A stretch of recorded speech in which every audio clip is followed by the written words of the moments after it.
हे दोस्तों, welcome to wifi classes. मेरा नाम है गौरव तिलथिया और दोस्तों आपकी हेल्प करने के लिए मैं करंट अफेयर्स का पार्ट 8 लेकर आया हूं। दोस्तों आप ये पार्ट 8 भर देख लो। अगर आपको वैल्यू अच्छी लगती है, आपको कंटेंट पसंद आता है, आपका टाइम यूज़ होता है, आपको वैल्यू प्रोवाइड होती है, तो बाकी के 7 पार्ट जो मैंने बनाए वो भी आप देख सकते हैं। लेकिन पहले यहाँ से जज कर लो कि कंटेंट में दम है कि नहीं।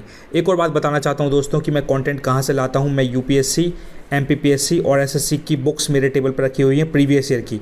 वहाँ से मैं देखता हूँ कि एग्जामिनर हर बार क्वेश्चन कौन से टाइटल को लेके कौन से टॉपिक से ज़्यादा पूछता है। हर बार वहाँ से मैंने ये कंटेंट उठाया है और 2023 और 2024 के अपडेटेड करंट अफेयर्स हैं। ये 10 क्वेश्चन है लेकिन वर्ल्ड क्लास क्वेश्चन दोस्तों। ये गौरव तिलथिया का वादा है।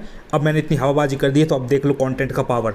चलो, पहला, Gulf of Tonkin controversy which was discussed in here is related to which countries. दोस्तों गल्फ ऑफ टोनकिन 9 से अभी कंट्रोवर्सी चल रही थी न्यूज़ में, तो वो दोस्तों एरिया कौन सा है। तो हर बार ऐसे क्वेश्चन आते हैं। अपनी भारत सरकार क्या करती है, जहाँ आजू बाजू देश पड़ोस में कहीं कुछ युद्ध चल रहा है, कहीं कोई कंट्रोवर्सी चल रही है ना, तो वहाँ से क्वेश्चन ज़रूर उठाता है एक। तो मैंने एनालिसिस के साथ बता रहा हूँ। तो गल्फ ऑफ टोनकिन कब कल के दिन एग्जाम आ सकता है कि गल्फ ऑफ टोनकिन कहाँ है ये दोस्तों। तो ये चाइना वियतनाम वाला एरिया है। ये चाइना वियतनाम वाले में युद्ध चल रहा था, कंट्रोवर्सी चल रही थी। तो इस चीज़ को इतना ध्यान रखिएगा, चाइना और वियतनाम के बीच में ये वाली कंट्रोवर्सी चल रही थी। ऑप्शन में कैसे आता है, मैच द कॉलम में कल के दिन वो लिख के दे देगा Gulf of Tonkin is related to, तो वियतनाम लगाना पड़ेगा, चाइना लगाना पड़ेगा। ओके, आगे साइक्लोन मीगन। दोस्तों प्रीवियस ईयर क्वेश्चन के हिसाब से हर बार मैं देखता हूँ एमपीपीएससी के पेपर में, यूपीएससी के पेपर में, कि भाई साहब वो एक ना एक साइक्लोन जरूर पूछता है कि कौन से साइक्लोन ने कौन सा बे ऑफ बंगाल पे हिट कर दिया, क्या अरब सागर पे उसने अटैक कर दिया, मतलब कहाँ कौन सी तटरेखा पे पहुँच गया वो। तो इसलिए इंपॉर्टेंट है cyclone Megan which was in discussion recently is related to which country, Australia. इसको आपको ट्रिक बना के याद करना पड़ेगा। कैसे मैंने कैसे याद किया था, मैंने मैगन के अंदर मैगी बना ली, मैगी, और ऑस्ट्रेलिया के अंदर आलिया निकाल लिया। तो मुझे ऐसा लगता है आलिया भट्ट इतनी प्यारी क्यूट लड़की है, पक्का खूब सारी मैगी खाती होगी वो, है ना। मतलब उसको भूख लगती होगी, बोलती होगी मैं तो मैगी खा रही हूँ। तो मतलब मैंने एक बाई ट्रिक बनाई थी, मुझे याद रहा भाई साहब, फटाक से याद कर लिया मैंने कि आलिया जब भी मुझे दिखेगा ऑस्ट्रेलिया, मैं मैगी लगा दूंगा, मतलब मीगन। ठीक है, ये क्वेश्चन ज़रूर आएगा दोस्तों। अभी मैंने आपको एक साइक्लोन बताया है, डिस्क्रिप्शन में लिंक डाल दूंगा। मैंने 5 साइक्लोन और बताए हैं टॉप क्लास के। आई प्रॉमिस यू दोस्तों, बिल्कुल गारंटी लेता हूँ कि 2 नंबर का क्वेश्चन एक जरूर बनेगा। पत्थर की लकीर है, मैं आपको 1-2 महीने बाद बता दूंगा कहीं ना कहीं के एग्जाम में, पक्का। आगे देखो, where is the world first Vedic clock inaugurated. देख रहे हो दोस्तों, दुनिया की पहली वैदिक घड़ी कहाँ स्टार्ट हुई दोस्तों, उज्जैन में हुई है। दोस्तों अभी अपने उज्जैन मेला वेला लगते रहता है और उज्जैन बड़ा फेमस है अपने महाकालेश्वर के लिए, शिव जी के लिए। इसलिए ये इंपॉर्टेंट क्वेश्चन हो चुका है कि वैदिक क्लॉक और दुनिया की पहली ना, इसलिए क्वेश्चन आ सकता है। और भारत की बात है तो भारत की इसमें गर्व की बात है, भारत की तारीफ हो रही, इसलिए एग्जामिनर क्वेश्चन बनाएगा। कभी भी ऐसे लटछाप नकली क्वेश्चन नहीं बनाता एग्जामिनर की भारत की रैंक बहुत गंदी लग रही हो, जैसे बहुत ज़्यादा बेकार चल रहा हो। मान लो करप्शन परसेप्शन इंडेक्स में भाई साहब भारत की रैंक पता है क्या दोस्तों, 93 है। तो ये सबसे बाहियात रैंक है, मतलब बहुत गंदी रैंक है ये, मतलब बहुत गंदी हालत है। तो कभी जीवन में एग्जामिनर पूछेगा ही नहीं आपसे करप्शन के बारे में, कभी नहीं पूछेगा वो कि करप्शन में कोई, मतलब उसको मजा आ रहा है कि पूरे भारतवासियों को पता चले कि हमारे भारत सरकार की हालत क्या चल रही है, तब भयंकर करप्शन हो रहा है। तो ऐसा बाहियात क्वेश्चन नहीं आएगा। लेकिन जहाँ भारत ने बढ़िया काम किया है वहाँ बिल्कुल आंख बंद करके वो क्वेश्चन बना देगा। तो ये प्रीवियस ईयर के हिसाब से बता रहा हूँ मैं दोस्तों। तो ध्यान रखना, पहली घड़ी वैदिक क्लॉक भारत की। अब दोस्तों मैंने पहला क्वेश्चन जो बताया था आपको, चाइना और वियतनाम, तो दोस्तों सिर्फ ऐसे रटने से कुछ नहीं होता। अगर आप सिंसियर बंदे हो, जीवन में कुछ उखाड़ना है, तो आपको थोड़ा सा मेहनत करनी पड़ेगी, जैसे मैंने करी आपकी हेल्प करने के लिए। अब पहले देख लो भैया वियतनाम कहाँ है। चाइना वाला तो आपको ऊपर दिख रहा है, चाइना है ये ऊपर, ठीक है। लेकिन वियतनाम कहाँ है दोस्तों, देखो ये हरा हरा जितना दिख रहा है ना, ये पूरा हरा, ये वियतनाम चाइना से टच है, इसलिए चाइना और वियतनाम के बीच में लड़ाई चल रही थी भाई साहब। ठीक है, एक बार फिर से बताता हूँ, अच्छे से देखना दोस्तों। यहाँ से एक क्वेश्चन आया था, बताऊँगा मैं। एमपीपीएससी में 2020 में एक क्वेश्चन आया था, कौन सा आया था वो भी बताऊँगा। देखो पहले ये हरा हरा देख लो दोस्तों, ये पूरा हरा हरा अपना वियतनाम है जो कि चाइना की बॉर्डर से टच हो रहा है, पहली बात। अब दूसरा क्वेश्चन दोस्तों मध्य प्रदेश शासन में, जिसमें डिप्टी कलेक्टर, तहसीलदार, नायब तहसीलदार, बड़े बड़े अधिकारी बनते हैं, लोग कदमों पर गिरते हैं। तो भाई साहब वो क्वेश्चन कहाँ से आया था, उसमें क्वेश्चन एग्जामिनर ने पूछा था 2020 या 21 का, मैं दिखा दूंगा आपको। उसमें पूछा था कि इस मतलब ये अपनी ये एशियन कंट्रीज़ में से, मतलब इन 4 कंट्री उसने लिख के दे दी और पूछ दिया कि ये कौन सी इसमें से एक कंट्री है जो समुद्र से टच नहीं होती है। तो दोस्तों मैं बहुत कंफ्यूज हुआ था, मूर्ख विद्यार्थी था उस टाइम पे, तो मेरा गलत हुआ था क्वेश्चन।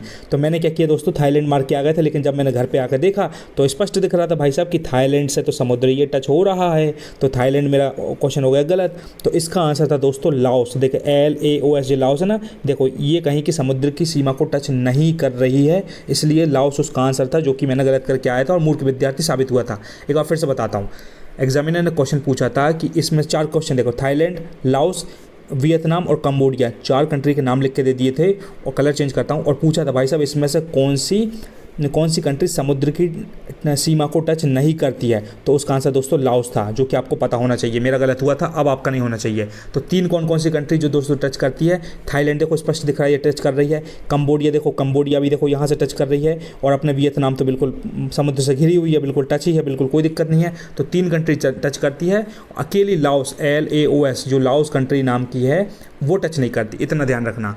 और अभी बात क्या चल रही थी, चाइना और वियतनाम के कंट्रोवर्सी चल रही थी। टोंकिन कौन सा है, देखो ये देखो थोड़ा जूम करता हूँ, अभी सब दिखेगा आपको। ये देखो गल्फ ऑफ टोंकिन, यहाँ युद्ध मुद्ध चल रहा था, यहाँ लफड़ाबाजी चल रही थी। तो आज के लिए बस इतना देख लो, ज़्यादा करेंगे हौच पौच हो जाएगा, ठीक है। तो ऐसे याद रखा जाता है। तो 3 हो गए दोस्तों अपने क्वेश्चन, ये बात भी ध्यान रखना। और क्वेश्चन ऐसे आते हैं। अब देखो खेल दोस्तों, इधर कुछ इंपॉर्टेंट दिख रहा है क्या, कुछ इंपॉर्टेंट नहीं है, वरना बता देता मैं आपको, है ना, ठीक है। चलो आगे देखो। एक चीज़ याद आ रही दोस्तों मुझे, मेरा एक क्वेश्चन एक और गलत हुआ था। मैंने टेस्ट सीरीज़ में एक बढ़िया महंगी वाली टेस्ट सीरीज़ लगाई थी मैंने, वहाँ एक क्वेश्चन आया था कि Arakan Yoma, ARAKAN, Arakan Yoma YOMA, तुम सर्च मार सकते हो गूगल पे। अराकान योमा पर्वत कौन से एरिया में है दोस्तों, तो उसका आंसर म्यांमार था। मैंने भूटान नेपाल कुछ मार के बर्बाद हो गया था। तो आपके साथ ऐसी गलती नहीं होनी चाहिए, मतलब गलती होती तभी पता चलता है कि अपनी औकात क्या है। तो वो अराकान योमा नाम का पर्वत म्यांमार में, इतना ध्यान रखना। इतनी इन्फॉर्मेशन मैंने यहाँ से बता दी। अब देखो दोस्तों खेल आगे। चौथा क्वेश्चन है Risa has got the tag of traditional tribal dress of which country. दोस्तों अपना भारत में बहुत सारे ट्राइबल क्षेत्र होते हैं, मध्य प्रदेश में तो खासकर, और मध्य प्रदेश के MPPSC के पेपर में ट्राइबल से क्वेश्चन ज़रूर आता है, क्योंकि मध्य प्रदेश में सबसे ज़्यादा ट्राइब्स हैं।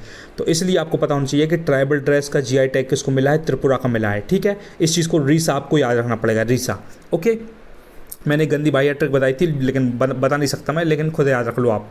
अब देखो खेल, जो बता सकता हूँ बता दूंगा। 5वां क्वेश्चन देखो, 10 क्वेश्चन दोस्तों पूरे। Where has India's under water metro service has been inaugurated. क्या बात है दोस्तों, अंडर वाटर, पानी के अंदर मेट्रो सर्विस चल गई भाई साहब, कोलकाता। क्या बात है, तालियां बजाओ उसके लिए। अपने भैया वेस्ट बंगाल में कोलकाता है भैया, वेस्ट बंगाल की कैपिटल कोलकाता है। तो कोलकाता में अपनी पानी के अंदर मेट्रो चल गई। देख रहा हो, अभी भोपाल में साला धरती पर मेट्रो नहीं चल रही, इधर पानी में चालू कर दी। अब मैं आपको 2 इन्फॉर्मेशन बताता हूँ। कोलकाता इसलिए आगे चल रहा दोस्तों, पानी वाली मेट्रो आ गई, क्योंकि मैंने पढ़ा था 1984, आई थिंक 1982 या 84, जितना मुझे पता है 1984 में भाई साहब कोलकाता में सबसे पहले भारत में मेट्रो रेल, मतलब मेट्रो सर्विस आ गई थी अपनी। समझ रहा हूँ मैं क्या बोल रहा हूँ। एक बार फिर से, भारत में सबसे पहले मेट्रो लाइन कहाँ डली थी दोस्तों, कोलकाता में डली थी। कब डली थी, 1984। एक बार आप भी चेक कर लेना, 1982 भी हो सकता है, जितना मुझे पता है 1982 है आई थिंक। 1984 में तो क्या हुआ था दोस्तों, भोपाल के अंदर एक मिथाइल आइसोसाइनेट गैस की भोपाल गैस ट्रेजेडी हुई थी, वो 1984 में हुआ था। लेकिन 1982, एक बार आप भी सर्च मार लेना, अगर मैं गलत होऊंगा तो मैं फर्स्ट कमेंट बता दूंगा। 1982 में कोलकाता में मेट्रो सर्विस आ गई थी, इसलिए हमेशा आगे चल रहा था। और अपने भोपाल में देख रहे हो, अभी हमारे भोपाल में 2022-23 सब जाकर काम चालू हो रहा, अभी तक हुए नहीं है। तो ये वाली बात है। और हाँ, और दिल्ली में कब आ गई थी दोस्तों, दिल्ली में मेट्रो आई थी 2002 में। कब आई थी, दिल्ली में मेट्रो सर्विस आई थी 2002 में। समझ में आया, ये थोड़ा ध्यान रखा करो नॉलेज के लिए बस। अब देखो खेल, 6वां क्या है, what position has India got in global intellectual property index 2024। अब ग्लोबल इंटेलेक्चुअल प्रॉपर्टी इंडेक्स 2024 में भैया इंडिया की रैंक क्या है, तो 42nd रैंक है। ये आपको याद रखना पड़ेगा, क्वेश्चन आ सकता है कि अपना भारत मतलब कितना इंटेलेक्ट के मामले में कितना ग्लोबली कितना इंटेलेक्चुअल है, बढ़िया है मतलब। तो 42 टॉप किसने किया, USA, अमेरिका वगैरह धूम मचाते हैं, हमेशा ही बढ़िया करते हैं, तो USA ने टॉप किया है। बस इतना ध्यान रखना, रैंकिंग से क्वेश्चन आते हैं, प्रीवियस ईयर के साथ बता रहा हूँ। अब देखो दोस्तों, यहाँ करोड़ों के क्वेश्चन अब और चालू हुए हैं। एक और देखो, 7वां क्वेश्चन, टाइम देखो कितना हुआ, अबे भाई 8 मिनट हो गए, जल्दी जल्दी करते हैं। Who has been nominated to the Rajya Sabha on the occasion of the international women's day 2024। तो इंटरनेशनल वुमेंस डे के दिन दोस्तों राज्यसभा में कौन नॉमिनेट हो गए दोस्तों, तो अपनी अब भारत की एक बढ़िया लेडी है, उनका नाम है सुधा मूर्ति। बहुत इंपॉर्टेंट है, इनको सीधा सीधा राज्यसभा के अंदर नॉमिनेट कर दिया गया है, राज्यसभा का मेंबर बना लिया गया है, ठीक है। जीवन में आप भी अगर कुछ अच्छा काम करोगे ना, तो हो सकता है राष्ट्रपति आपको सीधा उठाकर राज्यसभा का मेंबर बना दे, क्योंकि राष्ट्रपति के पास 12 मेंबर राज्यसभा के नॉमिनेट करने का पावर होता है, ठीक है। तो बढ़िया अगर काम करोगे तो जीवन में 12 नंबर में मतलब लिंक बन जाएगी। 12 नंबर में से एक भी सेलेक्ट हो गए, 12 लोगों में से एक बंदा भी बन के आप सेलेक्ट हो गए, तो करोड़ों में खेल जाओगे भाई साहब, क्योंकि राज्यसभा लोकसभा में पहुंचना ही मतलब पारस पत्थर छूने वाली बात है। एक और, who recently received the best film award in the 96th Oscar award. ये करोड़ों का क्वेश्चन दोस्तों, 10 करोड़ का क्वेश्चन है। 96th ऑस्कर अवार्ड दोस्तों अभी जो हुए थे, उसमें ओपनहाइमर नाम की जो मूवी है, एटम बम और न्यूक्लियर पावर बेस्ड पे जो मूवी बनी थी, मैंने देखी नहीं अभी। ओपनहाइमर को ऑस्कर अवार्ड मिल गया, खतरनाक वाला, ध्यान रखना। अब देखो 9वां, who got the Duke award of Bhutan recently. Bhutan में दोस्तों ड्यूक अवार्ड स्टार्ट किया था, जो कि किसको मिला है दोस्तों, अपने नरेंद्र मोदी को मिला है। मैंने बाहिया ट्रिक कैसे बनाई दोस्तों कि नरेंद्र मोदी बढ़िया ड्यूक वाली गाड़ी चला के भूटान पहुंच गए होंगे, है ना। ड्यूक एक गाड़ी चल रही थी मार्केट में, आती बहुत बढ़िया चलती है, आवाज़ करती खूब, तो नरेंद्र मोदी ड्यूक गाड़ी चला के भूटान पहुंच गए होंगे। चलो भैया मैं तो अवार्ड लेके आता हूँ बढ़िया, तो ऐसे मैंने ट्रिक बनाई थी, मुझे याद रहा।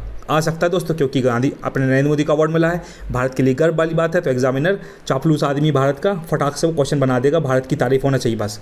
अब देखो, who has becoming the winning team of the second edition of the women's premier league. दोस्तों अभी अपना वुमेन्स प्रीमियर लीग WPL हुआ था, जिसमें दूसरे साल में कौन सी टीम विजेता रही, RCB। अभी विराट कोहली वगैरह खुश हो रहे थे ना, स्मृति मंदाना उसकी कैप्टन थी, लड़कियों ने धूम मचा दी। RCB मतलब अपने विराट कोहली की टीम RCB 16-17 साल से अभी तक नहीं जीती, लेकिन ये वाली टीम लड़कियों की दूसरे साल में ही विनर बन गई। तो पहली विनर कौन थी दोस्तों, मुंबई इंडियंस थी। 2023 में जो WPL चालू हुआ था लड़कियों का, उसमें पहली मुंबई इंडियंस थी, दूसरे साल में RCB थी।